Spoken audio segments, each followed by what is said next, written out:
ನಮಸ್ತೆ ಎಲ್ಲರಿಗೂ. Welcome to your channel. ನೋಡಿ, ಇಂದಿನ ಒಂದು ವಿಡಿಯೋದಲ್ಲಿ 4ನೇ ಅಧ್ಯಾಯನ ಶುರು ಮಾಡಿದ್ದೇವೆ, ವೇದ ಕಾಲದ ಸಂಸ್ಕೃತಿ.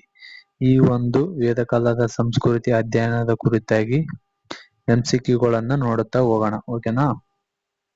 ನೋಡಿ, ಇಲ್ಲಿದೆ ಮೊದಲ ಪ್ರಶ್ನೆ.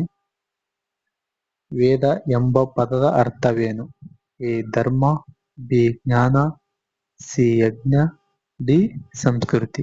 ಏನ್ ಹೇಳ್ರಿ? ಸರಿಯಾದ ಉತ್ತರ ಜ್ಞಾನ. ವೇದ ಎಂದರೆ ಜ್ಞಾನ. ಓಕೆನಾ? ಬಿ ಸರಿಯಾದ ಉತ್ತರ. ಎರಡನೇ ಪ್ರಶ್ನೆ. 4 ವೇದಗಳಲ್ಲಿ ಅತ್ಯಂತ ಪ್ರಾಚೀನವಾದದ್ದು ಯಾವುದು?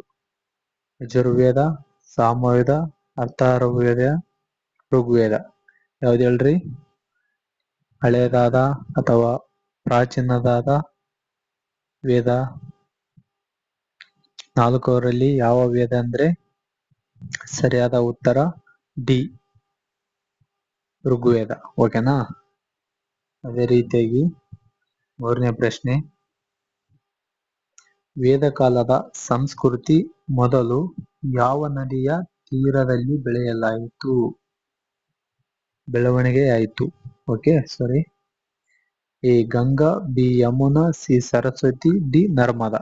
ಯಾವ್ದು ಹೇಳ್ರಿ? 3ನೇ ಪ್ರಶ್ನೆಗೆ ಸರಿಯಾದ ಉತ್ತರ ಸಿ ಸರಸ್ವತಿ. ಓಕೆನಾ? ಋಗ್ವೇದದಲ್ಲಿ ಹೆಚ್ಚು ಉಲ್ಲೇಖಗೊಂಡಿರುವ ನದಿ ಯಾವುದು? A Ganga, B Saraswati, C Sindhu, D Yamuna. ಇಲ್ಲಿ ಕೂಡ ಯಾವ್ದು ಬರುತ್ತೆ ಸರಿಯಾದ ಉತ್ತರ? ಬಿ ಸರಸ್ವತಿ. ಓಕೆನಾ? ಋಗ್ವೇದದಲ್ಲಿ ಹೆಚ್ಚು ಉಲ್ಲೇಖಗೊಂಡಿರುವ ನದಿನೇ ಸರಸ್ವತಿ ನದಿ. ನೆಕ್ಸ್ಟ್ 5ನೇ ಪ್ರಶ್ನೆ. ಪೂರ್ವ ವೇದ ಕಾಲದಲ್ಲಿ ಸಮಾಜದ ಮೂಲ ಘಟಕ ಯಾವುದು? ಎ ಗ್ರಾಮ, ಬಿ ರಾಜ್ಯ, ಸಿ ಕುಟುಂಬ, ಡಿ ನಗರ. ಯಾವ್ದು ಹೇಳ್ರಿ? ಸಿ ಕುಟುಂಬ. ಓಕೆನಾ? ಪೂರ್ವ ವೇದ ಕಾಲದಲ್ಲಿ ಸಮಾಜದ ಮೂಲ ಘಟಕ ಯಾವುದಂದ್ರೆ ಕುಟುಂಬ. ಕ್ವಶನ್ ಅರ್ಥ ಆಗ್ಲಿಲ್ಲ ಅಂದ್ರೆ ಮತ್ತೆ ರಿಪೀಟ್ ಕ್ವಶನ್ ಅನ್ನು ಓದಿ 1-2 ಸಲ. ಓಕೆನಾ? 6ನೇ ಪ್ರಶ್ನೆ. ಪೂರ್ವ ವೇದ ಕಾಲದಲ್ಲಿ ಕುಟುಂಬದ ಮುಖ್ಯಸ್ಥರು ಯಾರು? ತಾಯಿ, ರಾಜ, ತಂದೆ, ಗುರು. ಇಲ್ಲಿ ಯಾರಪ್ಪ ಅಂದ್ರೆ ಸಿ ತಂದೆ. ಪೂರ್ವ ವೇದ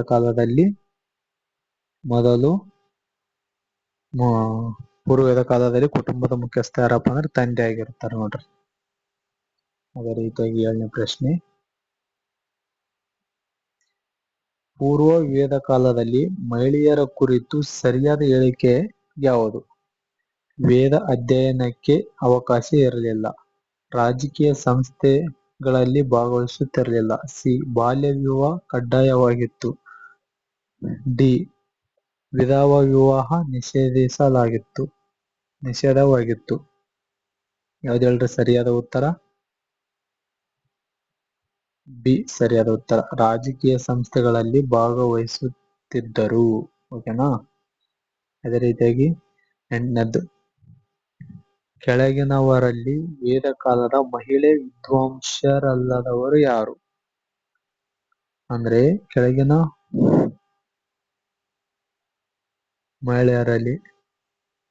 ಮಹಿಳೆಯ ವಿದ್ವಾಂಸರಲ್ಲದವರು ಅಂದ್ರೆ ವೇದ ಕಾಲದಲ್ಲಿ ಆ ಮಹಿಳೆ ವಿದ್ವಾಂಸಿ ಆಗಿರಲಿಲ್ಲ, ಅವ್ರು ಯಾರಂತ ಕೇಳಿದ್ದಾರೆ. ಎ ಘೋಷ, ಬಿ ಅಪಾಲ, ಸಿ ಲೋಪಮುದ್ರ, ಡಿ ಗಾರ್ಗಿದು ಈ ತರ ಹೋಗಿತ್ತು, ಟೈಪಿಂಗ್ ಮಿಸ್ಟೇಕ್ ಆಗಿದೆ. ಅಂದ್ರೆ ಯಾವ್ದು ಹೇಳ್ರಿ? ಇಲ್ಲಿ ಇವ್ರನ್ನಿದ್ದಾರೆ ಅಂದ್ರೆ ಸರಿಯಾದ ಉತ್ತರ ಗಾರ್ಗಿ ಮಹಿಳಾ ವಿದ್ವಾಂಸಿ ಅಲ್ಲದವರು. ಓಕೆ. ನೆಕ್ಸ್ಟ್ 9ನೇ ಪ್ರಶ್ನೆ. ಪೂರ್ವ ವೇದ ಕಾಲದಲ್ಲಿ ಆರ್ಯರ ಮುಖ್ಯ ಉದ್ಯೋಗ ಯಾವುದು? ಯಾವ್ದು ಹೇಳ್ರಿ? ಎ ವ್ಯಾಪಾರ, ಬಿ ಪಶುಪಾಲನೆ ಮತ್ತು ಕೃಷಿ, ಸಿ ಸಮುದ್ರಯಾನ, ಡಿ ಕೈಗಾರಿಕೆ. ಪೂರ್ವ ವೇದ ಕಾಲದಲ್ಲಿ ಆರ್ಯರ ಮುಖ್ಯ ಉದ್ಯೋಗ ಯಾವುದಪ್ಪ ಅಂದ್ರೆ ಬಿ ಪಶುಪಾಲನೆ ಮತ್ತು ಕೃಷಿ. ಸರಿಯಾದ ಆನ್ಸರ್. 10ನೇ ಪ್ರಶ್ನೆ. ಆರ್ಯರು ಸಂಸತ್ತಿನ ಸಂಕೇತವೆಂದು ಯಾವುದನ್ನು ಪರಿಗಣಿಸುತ್ತಿದ್ದರು? ಎ ಚಿನ್ನ, ಬಿ ಬೆಳ್ಳಿ, ಸಿ ಹಸುಗಳು, ಡಿ ಕುದುರೆಗಳು. ಯಾವುದು ಸರಿಯಾದ ಉತ್ತರ ಸಿ ಹಸುಗಳು. ಹಸುಗಳನ್ನ ಸಂಪತ್ತಿನ ಸಂಕೇತವೆಂದು ಪರಿಗಣಿಸಿದ್ದರು. ಅದೇ ರೀತಿ 11ನೇ ಪ್ರಶ್ನೆ, ಆರ್ಯರ ಮುಖ್ಯಸ್ಥನನ್ನು ಏನೆಂದು ಕರೆಯುತ್ತಿದ್ದರು? ಎ ಸಾಮ್ರಾಟ, ಬಿ ರಾಜನ್, ಮಹಾರಾಜ, ಅಧಿಪತಿ. ಆರ್ಯರ ಮುಖ್ಯಸ್ಥನನ್ನು ರಾಜನ್ ಎಂದು ಕರೆಯುತ್ತಿದ್ದರು. ಅಂದ್ರೆ ಬಿ ಸರಿಯಾದ ಆನ್ಸರ್. 12ನೇ ಪ್ರಶ್ನೆ, ಪೂರ್ವ ವೇದ ಕಾಲದಲ್ಲಿ ಆಡಳಿತದಲ್ಲಿ ಪ್ರಮುಖ ಪಾತ್ರ ವಹಿಸಿದ್ದ ಸಂಸ್ಥೆ ಅಲ್ಲದದ್ದು ಯಾವುದು? ಅಂದ್ರೆ ಪೂರ್ವ ವೇದ ಕಾಲದಲ್ಲಿ ಆಡಳಿತದಲ್ಲಿ ಪ್ರಮುಖ ಪಾತ್ರ ವಹಿಸಿದ್ದ ಸಂಸ್ಥೆ ಅಲ್ಲದ್ದು ಯಾವುದು ಅಂತ ಕೇಳಿದ್ದಾರೆ. ಅಲ್ಲದು ಅದು ಯಾವುದು? ಎ ಸಭಾ, ಬಿ ಸಮಿತಿ, ಸಿ ವಿಧಾತ, ಡಿ ಮಂತ್ರಿಮಂಡಲ. ಸಭಾನಿತ್ತು, ಸಮಿತಿನಿತ್ತು, ವಿಧಾತನಿತ್ತು. ಅಂದ್ರೆ ಸರಿಯಾದ ಉತ್ತರ ಡಿ ಮಂತ್ರಿಮಂಡಲ. ರೈಟ್. ಓಕೆ, 13ನೇ ಪ್ರಶ್ನೆಗೆ ಹೋಗೋಣ.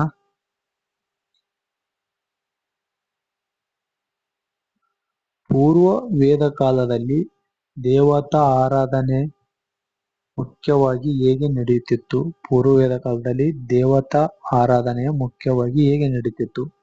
ಎ ದೇವಾಲಯಗಳಲ್ಲಿ, ಬಿ ಯಜ್ಞಗಳ ಮೂಲಕ, ಸಿ ಮಸೀದಿಗಳಲ್ಲಿ, ಡಿ ಚರ್ಚ್ಗಳಲ್ಲಿ. ಎಲ್ರಿ ಸರಿಯಾದ ಉತ್ತರ ಯಾವುದು? ಯಜ್ಞಗಳ ಮೂಲಕ ನಡೆಯುತ್ತಿತ್ತು ದೇವತಾ ಆರಾಧನೆ. ಯಾವ ತರ ನಡೀತಿತ್ತು ಅಂದ್ರೆ ಯಜ್ಞಗಳ ಮೂಲಕ ನಡೀತಿತ್ತು. 14ನೇ ಪ್ರಶ್ನೆ, ಉತ್ತರ ವೇದ ಕಾಲದಲ್ಲಿ ರಾಜತ್ವ ಹೇಗಿತ್ತು? ಎ ಚುನಾಯಿತ, ಬಿ ವಂಶ ಪಾರಂಪರ್ಯ, ಸಿ ಜನತಾಂತ್ರಿಕ, ಡಿ ಗಣರಾಜ್ಯ. ಯಾವ ತರ ನಡೀತಿತ್ತಪ್ಪ ಅಂದ್ರ ಉತ್ತರ ವೇದ ಕಾಲದಲ್ಲಿ ರಾಜತ್ವ ಬಿ ಸರಿಯಾದ ಆನ್ಸರ್ ವಂಶ ಪಾರಂಪರ್ಯದಿಂದ ನಡೀತಿತ್ತು. ಓಕೆನಾ? ನೆಕ್ಸ್ಟ್ 15ನೇ ಪ್ರಶ್ನೆ, ಉತ್ತರ ವೇದ ಕಾಲದಲ್ಲಿ ಆರಂಭವಾದ ಆಶ್ರಮ ವ್ಯವಸ್ಥೆ ಎಷ್ಟು ಹಂತಗಳನ್ನು ಹೊಂದಿತ್ತು? ಓಕೆನಾ? 15ನೇ ಪ್ರಶ್ನೆ ನೋಡಿ, ಉತ್ತರ ವೇದ ಕಾಲದಲ್ಲಿ ಆರಂಭವಾದ ಆಶ್ರಮ ವ್ಯವಸ್ಥೆ ಎಷ್ಟು ಹಂತಗಳಲ್ಲಿ ಹೊಂದಿತ್ತು? A 2, B 3, C 4, D 5. ಯಾವ್ದು ಹೇಳ್ರಿ? ಸಿ 4, ಅಂದ್ರೆ 4 ಹಂತಗಳಲ್ಲಿ ಹೊಂದಿತ್ತು. ಓಕೆನಾ? ಅದೇ ರೀತಿಯಾಗಿ 16ನೇ ಪ್ರಶ್ನೆ, ಉತ್ತರ ವೇದ ಕಾಲದಲ್ಲಿ ಸಮಾಜದಲ್ಲಿ ಬಲಗೊಂಡ ವ್ಯವಸ್ಥೆ ಯಾವುದು? ಎ ಪಂಚಾಯತ್ ವ್ಯವಸ್ಥೆ, ಬಿ ವರ್ಣ ವ್ಯವಸ್ಥೆ, ಸಿ ಗಣರಾಜ್ಯ ವ್ಯವಸ್ಥೆ, ಡಿ ನಗರ ವ್ಯವಸ್ಥೆ. ಯಾವ್ದು ಹೇಳ್ರಿ? ಸರಿಯಾದ ಉತ್ತರ ವರ್ಣ ವ್ಯವಸ್ಥೆ. ಉತ್ತರ ವೇದ ಕಾಲದಲ್ಲಿ ಸಮಾಜದಲ್ಲಿ ಬಲಗೊಂಡ ವ್ಯವಸ್ಥೆ ಯಾವ್ದಪ್ಪ ಅಂದ್ರೆ ವರ್ಣ ವ್ಯವಸ್ಥೆಯಾಗಿತ್ತು. ಸರಿಯಾದ ಉತ್ತರ ಬಿ. ಓಕೆ, ನೆಕ್ಸ್ಟ್ 17ನೇ ಪ್ರಶ್ನೆ, ಕೆಳಗಿನವುಗಳಲ್ಲಿ ಉತ್ತರ ವೇದ ಕಾಲದ ಯಾಗ ಯಾವುದು? A Rajasuya, B Ashwamedha, D 2, C ಯಾವುದು ಅಲ್ಲ. ಸರಿಯಾದ ಉತ್ತರ ಯಾವ್ದಪ್ಪ ಅಂದ್ರ D 2, sorry C 2, D ಅಲ್ಲದು C 2.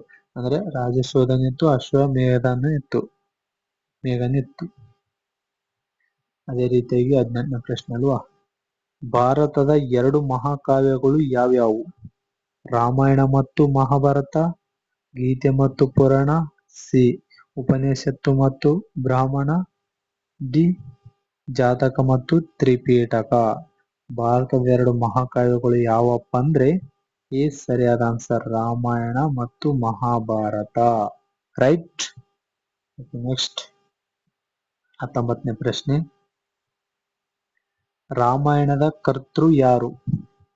A Vyasa, B Valmiki, D Panini, D Kalidasa. ರಾಮಾಯಣದ ಕರ್ತೃ ಅಂದ್ರೆ ವ್ಯಾಸ ಬರ್ತಾರ, ವಾಲ್ಮೀಕಿ ಅಲ್ಲ. ಸರಿಯಾಗಿ ನೆನ್ಪಿಟ್ಟುಕೊಳ್ಳಿ. ಓಕೆನಾ? ಅದೇ ರೀತಿಯಾಗಿ 20ನೇ ಪ್ರಶ್ನೆ, ಮಹಾಭಾರತದ ಕರ್ತೃ ಯಾರು? ಮಹಾಭಾರತ ಕರ್ತೃ ಯಾರು? ಸಾರಿ ಇಲ್ಲಿ ಸ್ವಲ್ಪ ಮಿಸ್ಟೇಕ್ ಆಗಿದೆ ನೋಡಿ. ಅಂದ್ರೆ ಮಹಾಭಾರತ ಕರ್ತೃ ವ್ಯಾಸರು ಬರ್ತಾರ, ರಾಮಾಯಣದ ಕರ್ತೃ ವಾಲ್ಮೀಕಿ ಬರ್ತಾರ. ಬಿ ಸರಿಯಾದ ಉತ್ತರ. ಸ್ವಲ್ಪ ನಾನೇ ಮಿಸ್ಟೇಕ್ ಮಾಡಿದ್ದೆ ಅಲ್ಲಿ. ರಾಮಾಯಣದ ಬರೆದವರು ವಾಲ್ಮೀಕಿ, ಮಹಾಭಾರತ ಬರೆದರು ವ್ಯಾಸರು. 20ನೇ ಪ್ರಶ್ನೆಗೆ ಬಿ ಸರಿಯಾದ ಉತ್ತರ. 19ನೇ ಪ್ರಶ್ನೆಗೆ ಬಿ ಸರಿಯಾದ ಉತ್ತರ. ಓಕೆನಾ? ಅಲ್ಲಿಯೂ ಬಿ ಇಲ್ಲಿಯೂ ಬಿ. ಬಟ್ ರಾಮಾಯಣ ಬರೆದರು ವಾಲ್ಮೀಕಿ, ಮಹಾಭಾರತ ಬರೆದರು ವ್ಯಾಸರು. ಓಕೆನಾ? No confusion. ನಾನೇ ಕನ್ಫ್ಯೂಷನ್ ಆಯ್ತು ಸ್ವಲ್ಪ. ಓಕೆ ನೋಡಿ, ಈ ಒಂದು MCQಗಳನ್ನ ಇದೇ ತರ ಓದಿಕೊಂಡು ಇದೇ ತರ ನೋಡ್ತಾ ಹೋದರೆ ಸ್ವಲ್ಪ ಚೆನ್ನಾಗಿ ನೆನಪುಳುತ್ತೆ ಅಂತ ನಂದೊಂದು ಅದಿದು ಉದ್ದೇಶ. ಹಂಗಾಗಿ ಈಗ ನೆಕ್ಸ್ಟ್ ಏನಪ್ಪಾ ಅಂದ್ರ 5ನೇ ಚಾಪ್ಟರ್ಗೆ ಹೋಗೋಣ. ಓಕೆನಾ? ಇನ್ನು 4ನೇ ಚಾಪ್ಟರ್ ಮುಗಿತು, MCQ ಮುಗಿತು, ರೀಡಿಂಗ್ ಮಾಡಿದ್ದು ಮುಗಿತು. ಮತ್ತೆ 5ನೇ ಚಾಪ್ಟರ್ ಹೋಗೋಣ. ಮತ್ತೆ ಇನ್ನೊಂದು ವಿಡಿಯೋದಲ್ಲಿ ಸಿಗುತ್ತೇನೆ. Bye. Thank you so much for watching this video. Thank you.